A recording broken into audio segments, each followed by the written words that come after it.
மாணவர்கள் போராட்டத்திற்கு ஒரு பிஜேபி பணிந்திருக்குன்னே சொல்லலாம். கரப்பான்பூச்சி ஜனதா கட்சி நடத்திய போராட்டமானது முடிவுக்கு வந்திருக்கிறது. தொடர்ந்து இது பற்றி பேசுவதற்காக இணைகிறார் விசிக எம்பி ரவிக்குமார் அவர்கள். சார் வணக்கம். தற்போது டெல்லி ஜந்தர் மந்தர்ல இந்த போராட்டம் முடிவுக்கு வந்திருக்குன்னே சொல்லலாம். அங்கு மாணவர்களும் கொண்டாடிட்டு வராங்க. மத்திய கல்வி அமைச்சர் தர்மேந்திர பிரதான் பதவி விலகி இருக்கிறார், அதாவது ராஜினாமா செஞ்சிருக்காரு. இது பற்றி உங்களுடைய கருத்து? கல்வி அமைச்சர் தர்மேந்திர பிரதான் ராஜினாமா செய்திருப்பது போராட்டத்துக்கு கிடைத்த ஒரு மகத்தான வெற்றி. அது மட்டுமல்ல, நரேந்திர மோடி அரசினுடைய அதிகாரத்துவ சர்வாதிகார போக்குக்கு கிடைத்திருக்கிற சம்மட்டி அடி என்று நான் கருதுகிறேன். இந்த போராட்டம் இத்தோடு நிறைவு பெற்றுவிடவில்லை.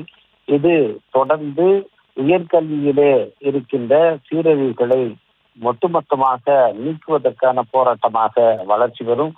அத்துடன் பாஜக அரசை வீழ்த்துகிற ஒரு போராட்டமாகவும் இது வளரும் என்று நான் கருதுகிறேன். இந்த காக்ரோச் ஜனதா பார்ட்டி என்பதே உச்ச நீதிமன்ற தலைமை நீதிபதி அவர் ஒரு வழக்கு விசாரணையில் வேலையில்லாத இளைஞர்களை எல்லாம் காக்ரோச்கள், பாராசைட்டுகள் என்றெல்லாம் கடுமையாக அவமரியாதையாக பேசினார்.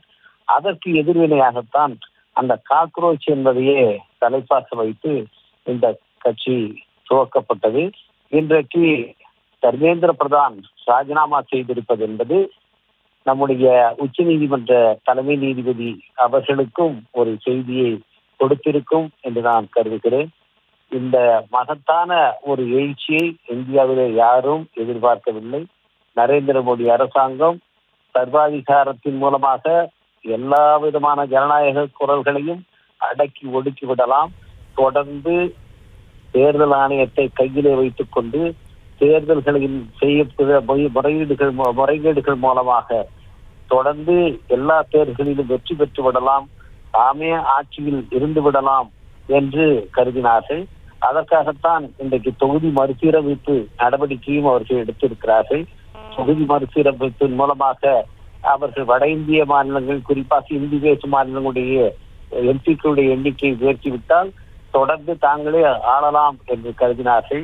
அவர்களுடைய எண்ணத்துக்கு இன்றைக்கு மிகப்பெரிய ஒரு அடி விழுந்திருக்கிறது. இதுவரை இந்துக்கள், முஸ்லீம்கள் என்று அவர்கள் செய்து வந்த பிரிவினைவாத அரசியலுக்கும் இது ஒரு பலத்த அடி. இவர்கள் சொன்ன அந்த இந்துக்களுக்கான பிரதிநிதியாக தாங்களே தான் இருக்கிறோம் என்று சொன்னதெல்லாம் இன்றைக்கு பொய்த்து போய்விட்டது. இன்றைக்கு கிளம்பெழுந்து போராடிய மாணவர்கள் எல்லாம் பெரும்பகுதி இந்துக்கள் தான். இன்றைக்கு இவர்களுடைய இந்து வேஷம் என்பது அம்பலமாகிவிட்டது. எனவே இந்த நிலையிலே இந்த போராட்டத்தினுடைய அடுத்த கட்ட நடவடிக்கைகளை பிஜேபி அறிவிக்கும் என்று நான் எதிர்பார்க்கின்றேன். இந்த மாணவர் போராட்டம் இன்றைக்கு எதிர்கட்சிகளுக்கும் ஒரு செய்தியை கொடுத்திருக்கிறது. எதிர்கட்சிகள் எவ்வளவோ பிரச்சனைகளை எடுத்து போராடினாலும் இப்படி ஒரு ஒருமுகப்பட்ட போராட்டத்தை தொடர்ச்சியாக நடத்தினால் அதில் வெற்றி பெறலாம் என்பதை எதிர்கட்சிகளுக்கும் அவர்கள் பாடமாக உணர்த்தி இருக்கிறார்கள். இதை அந்த பாடத்தில் இருந்துதான் நம்முடைய எதிர்கட்சி தலைவர் திரு ராகுல் காந்தி அவர்கள் இனிமேல் பாராளுமன்றத்துக்குள் போராடினால் போதாது, தெருவிலே இறங்கி போராடியாக வேண்டும் என்ற முடிவோடு தெருவிலே இறங்கி இந்த மாணவர் போராட்டத்துக்கும் ஆதரவு தெரிவித்திருக்கிறார்.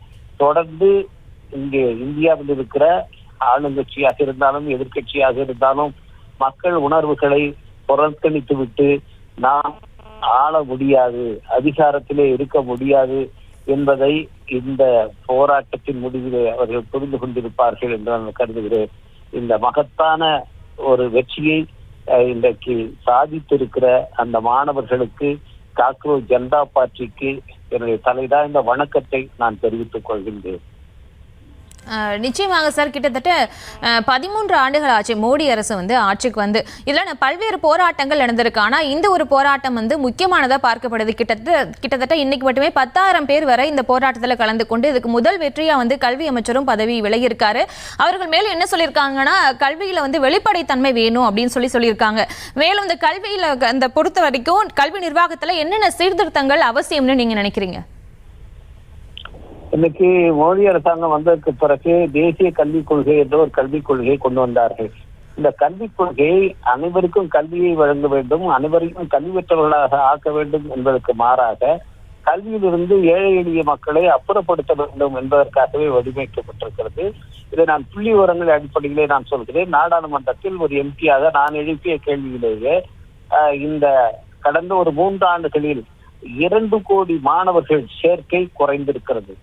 ஒவ்வொரு ஆண்டும் மாணவர்களின் எண்ணிக்கை கூடிக்கொண்டேதான் போகும். ஆனால் இந்த தேசிய கல்விக் கொள்கை நடைமுறைப்படுத்தப்பட்ட பிறகு 2 கோடி மாணவர்களுடைய சேர்க்கை எண்ணிக்கை குறைந்திருக்கிறது. இதிலிருந்தே இந்த கல்விக் கொள்கை என்பது சாதாரண ஏழை எளிய மக்களை கல்வியிலிருந்து அப்புறப்படுத்துவதற்காக திட்டமிட்டு உருவாக்கப்பட்டிருக்கிறது என்பதை நாம் புரிந்து கொள்ளலாம். இந்த கல்விக் கொள்கையை உருவாக்கிய கஸ்தூரி ரங்கன் அவர்களிடத்திலேயே இதை நான் கேட்டேன். அவர் இதை நீங்க அரசாங்கத்திடம் போய் கேளுங்கள் என்று என்னிடம் சொன்னார். இந்த கல்விக் கொள்கையினுடைய அடிப்படையே ஏழை எளிய மாணவர்கள், பிற்படுத்தப்பட்ட சமூகத்தைச் சேர்ந்தவர்கள், இவர்கள் எல்லாம் கல்வியிலிருந்து அப்புறப்படுத்த வேண்டும் என்பதுதான். அதைத்தான் இவர்கள் செய்து கொண்டிருக்கிறார்கள். எனவே நம்முடைய கோரிக்கை என்பது இந்த தேசிய கல்விக் கொள்கையினுடைய இந்த கேடான அம்சங்களை எல்லாம் புறக்கணிப்பதாக, நீக்குவதாக இருக்க வேண்டும். கல்வியை மாநில பட்டியலுக்கு கொண்டு வர வேண்டும் என்ற அந்த கோரிக்கையை மாநில கட்சிகள், அரசுகள் முன்வைக்க வேண்டும். இங்கே ஆளுகின்ற தாவேக தன்னுடைய தேர்தல் அறிக்கையிலேயே நீட் தேர்வை ரத்து செய்ய வேண்டும், கல்வியை மாநில பட்டியலுக்கு கொண்டு வர வேண்டும் என்று அறிவித்திருக்கிறது. இன்றைக்கு ஆட்சி அதிகாரத்தில் இருக்கிற நம்முடைய அந்த தாவேகாவுடைய முதலமைச்சர் அவர்கள் அடுத்து வரப்போகிற பட்ஜெட் கூட்டத்தொடரில் ஒரு தீர்மானத்தை நிறைவேற்ற வேண்டும். கல்வியை மாநில பட்டியலுக்கு கொண்டு வர வேண்டும் என்கின்ற தீர்மானத்தை அவர் நிறைவேற்றுவார் என்று நான் நம்புகின்றேன். தொடர்ந்து இந்த கல்வியை தூய்மைப்படுத்துவதற்காக அனைத்து மக்களுக்கும் கொண்டு சேர்ப்பதற்கான நடவடிக்கை எடுக்கப்பட வேண்டும். அதற்கு நீட் தேர்வு முற்றாக ஒழிக்கப்பட்டு மாநில அரசுகளே அதற்கான நுழைவுத் தேர்வுகளை நடத்தி கொள்ள அனுமதிக்க வேண்டும். இந்த நீட் தேர்வு என்பது முறைகேடாக நடைமுறைக்கு வந்த ஒன்று. உச்ச நீதிமன்ற நீதிபதி ஒருவருடைய விருப்பத்தின் பேரிலே இந்த தேர்வு திணிக்கப்பட்டிருக்கிறது. எனவே இந்த தேர்வை முற்றாக ரத்து செய்ய வேண்டும். நிச்சயமாக சார், இணைப்பிலிருந்து உங்களுடைய கருத்துக்களை பகிர்ந்து கொண்டதற்கு நன்றி.